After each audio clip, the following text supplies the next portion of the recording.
અમરનાથ યાત્રાની વિધિસર શરૂઆત થાય તે પહેલા પવિત્ર ગુફામાં બાબા બર્ફાનાની પ્રથમ પૂજા કરવામાં આવી છે।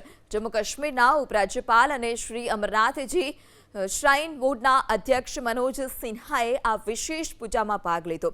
આ વર્ષે 3 જુલાઈથી બાલટાલ અને પહલગામ તેમ બંને માર્ગો પરથી અમરનાથ યાત્રાનો પ્રારંભ થશે। આ યાત્રા કુલ 57 દિવસ સુધી ચાલશે અને 28 ઓગસ્ટે રક્ષાબંધનના પવિત્ર દિવસે સંપન્ન થશે। 15 એપ્રિલથી શરૂ થયેલી નોંધણી પ્રક્રિયા અંતર્ગત અત્યાર સુધીમાં 4 લાખથી વધારે શ્રદ્ધાળુઓએ રજીસ્ટ્રેશન કરાવ્યું છે। ભક્તોનો પ્રથમ જથ્થો 2 જુલાઈએ જમ્મુના ભગવતીનગર બેઝ કેમ્પથી પવિત્ર ગુફા તરફ રવાના થશે। યાત્રાને ધ્યાનમાં રાખીને પ્રશાસન બાલટાલ અને ચંદનવાડી ખાતે અતિ આધુનિક બેઝ હોસ્પિટલ પણ કાર્યરત કરી છે।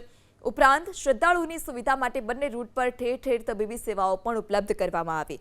આ બંને માળખાકીય સુવિધાઓ, કડક સુરક્ષા વ્યવસ્થા અને આરોગ્ય સેવાઓ સંબંધિત તમામ તૈયારીઓ આખરી તબક્કામાં છે। તો બીજી તરફ સુરક્ષા દળો યાત્રાના રૂટ પર સુરક્ષા વ્યવસ્થાનું સઘન પરીક્ષણ પણ કર્યું।